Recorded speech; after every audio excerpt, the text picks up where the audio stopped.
अच्छा, आप लोगों के लिए एक चीज़ बहुत ज़रूरी है, लिस्टिंग्स जब आप लोग कर रहे होते हैं ईबे के ऊपर, आप आइटम लिस्ट कर रहे होते हैं और मोस्ट लाइकली आप छोटी अमाउंट के जो है ना आइटम लिस्ट कर रहे होते हैं, एक सर्टेन आपने क्राइटेरिया सेट करके रखा होता है। तो छोटे क्राइटेरिया के अंदर मैंने आपको बताया सेल्स जो है वो आपके ऑर्डर्स तो चलें ज़्यादा आ जाएंगे लेकिन सेल का फिगर नहीं बूस्ट करता। बेशक आरओआई भी ज़्यादा हो, जब सेल का फिगर ही बूस्ट नहीं करेगा तो प्रॉफिट फिगर्स के अंदर अच्छा नहीं आता। ठीक है ना, जितने मिसाल के तौर पे $5 की प्रोडक्ट के 500 ऑर्डर ले लें, बहुत अच्छा फिगर है 500 ऑर्डर का। $5 की प्रोडक्ट है आपकी, तो आपको कितना $2500 की जो है ना आपको सेल्स आ जाएंगी। और 500 ऑर्डर एक इतना अच्छा फिगर होता है कि ऑर्डर प्रोसेस करते करते काफ़ी टाइम लगता है और बड़ा बंदा थक जाता है। और आपको अगर मिसाल के तौर पे छोटा आइटम लगाया हुआ है, आरओआईज अच्छे हैं, अगर 70-50% भी आरओआई अगर आप लोग निकालते हैं तो आप देख लें कि आपको तकरीबन $600-700 ही बचेगा। ठीक है ना, इतना काम करके इतना सारा कुछ करने के बाद $600-700 बचेगा और उसमें से भी आपको 30 से 40% जब बचता है तो आपको $200-250 बचता है, जो कि एक काम के हिसाब से एक अच्छी अमाउंट नहीं है। और कंपेयर किया जाए उन लोगों का जो लोग बहुत बड़ा प्रॉफिट निकाल रहे होते हैं तो ये कुछ भी नहीं होता। ठीक है, यहाँ इस स्टेज के ऊपर वीएस क्या करते हैं, पाकिस्तानी लोग जो ड्रॉप शिपर होते हैं ना, उनको इतनी समझ आ जाती है, इतने सियाने होते हैं कि वो बीच में ना बड़े आइटम लगाते हैं। वो कहीं जो है ना जहाँ $15-20 का या £15-20 का लगा रहे होते हैं, वहाँ फिर वो ना 70-80-100 इससे ऊपर भी चलते हैं। लेकिन ना इसमें सक्सेस कम होती है। इसमें सक्सेस इसलिए कम होती है, मैं आपको कैसीनी का जो है ना एल्गोरिदम्स का एक और फिनोमेना बता देता हूँ।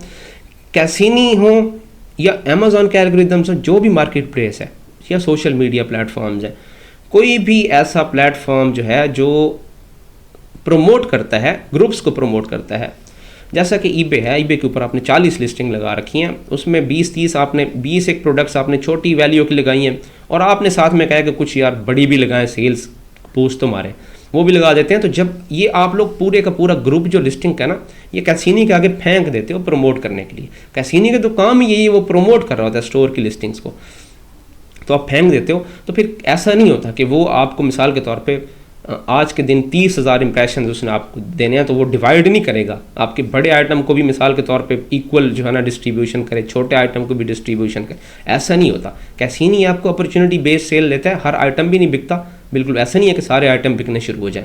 ठीक है ना, अपॉर्चुनिटी बेस्ड सेल लेता है। और प्रमोशन के अंदर जो है पूरा सेट जब आपका प्रोडक्ट्स का जाता है तो कैसीनी आपके हिस्से की जो सेल्स या कन्वर्जन है वो अपने set of instruction, set of standards की बेस पे एलोकेट कर रहा होता है। वो ऐसा नहीं चाह रहा होता कि भाई आपके बड़े आइटम को भी 4 सेल्स दे दे एक दिन में और छोटे आइटम को भी 4 दे दे, ऐसा नहीं होता। वो देखता है कि मोस्ट सुइटेबल आइटम्स उसके स्टैंडर्ड के हिसाब से कौन है। तो मोस्ट सुइटेबल आइटम्स जो होते हैं ना, जब कंपैरिजन आते हैं एल्गोरिदम्स में, वो छोटी वैल्यू का आइटम ज़्यादा होता है क्योंकि उसका नंबर ऑफ बायर ज़्यादा होता है। ठीक है, नंबर ऑफ बायर ज़्यादा होता है, नंबर ऑफ रिटर्न्स बहुत कम होती हैं एज़ कम्पेयर टू बड़ी अमाउंट के जो आइटम होते हैं। इसी तरह के बहुत सारे करैक्टरिस्टिक्स हैं जिसकी बेस पे कैसीनी जो है प्रोडक्ट्स को फ्लिप कर रहा होता है। तो वो फिर क्या होता है, आपकी जितनी छोटी अमाउंट वाली प्रोडक्ट्स होती हैं वो बड़ी अमाउंट वाली प्रोडक्ट्स की सेल्स को निकल जाती हैं, वो उनको सेल्स नहीं लेने देती। और आप लोगों ने एक्सपेरिमेंट किया होगा, जो भी लोग सेल्स ले रहे हैं आप देखिएगा कि बड़े आइटम बीच में बेचारे रुल जाते हैं, सेल्स नहीं आ रही होती, ऑल्दो उनको दूसरे लोग जो हैं उनकी सेल्स ला रहे होते हैं। तो यहाँ पे ज़रूरी ये है कि अगर आप बड़ी सेल्स लाना चाहते हैं ना तो फिर बड़े आइटम ही लगाएं, उनमें कोई छोटा घुसा दिया तो फिर वो सेल्स ले जाएगा सारी आपकी जो है ना, एक पूरा ग्रुप जो आपका प्रमोट हो रहा होता है और अपॉर्चुनिटी बेस्ड पे आपको सेल्स मिल रही होती हैं, तो फिर वो छोटे जो ना ले उड़ेंगे, आपकी अपॉर्चुनिटीज़ जो आपको मिल रही हैं, छोटे वाला आइटम आपका ले उड़ेगा।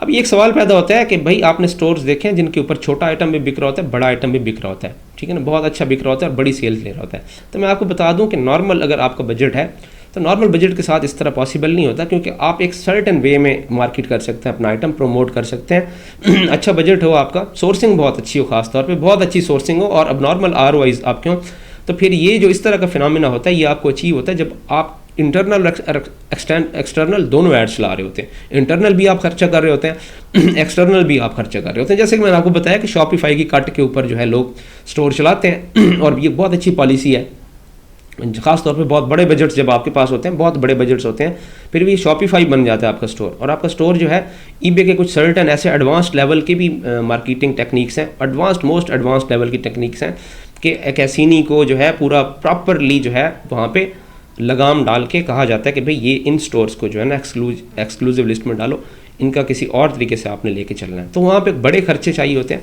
एक प्रोफेशनल सेटअप चाहिए होता है। लेकिन मैं जो नॉर्मल वे में जहाँ पे काम होता है ना, नॉर्मल वे में छोटे बजट के ऊपर 10 से 20 हज़ार डॉलर से नीचे नीचे के जो बजट होता है, इसके अंदर मैं आपको बता रहा हूँ कि फिर ये मिक्सअप नहीं करना आपने। फिर छोटा आइटम लेता जाएगा सेल्स और बड़ा आइटम रुक जाएगा, अनलेस के आपका जो बड़ा आइटम है वो इतना ज़्यादा बिकता है, इतना हॉट सेलिंग है कि वो फिर जो है बिक जाए। लेकिन नॉर्मली कंपटीशन ज़्यादा होता है, ऐसे आइटम बहुत कम होते हैं। तो आप लोग कोशिश किया करें कि जो है फिर अगर बड़ी सेल्स लेनी है ना, तो फिर छोटा आइटम नहीं घुसाना आपने। ऐसा नहीं है कि आप 100 डॉलर की प्रोडक्ट के अंदर 4 से 5 डॉलर की 2 से 3 प्रोडक्ट्स लगा लें, फिर वही बिकना शुरू हो जाएंगी। तो ये गाइडलाइन अपने माइंड में रखिएगा, ये ज़रूर आपके काम आएंगी।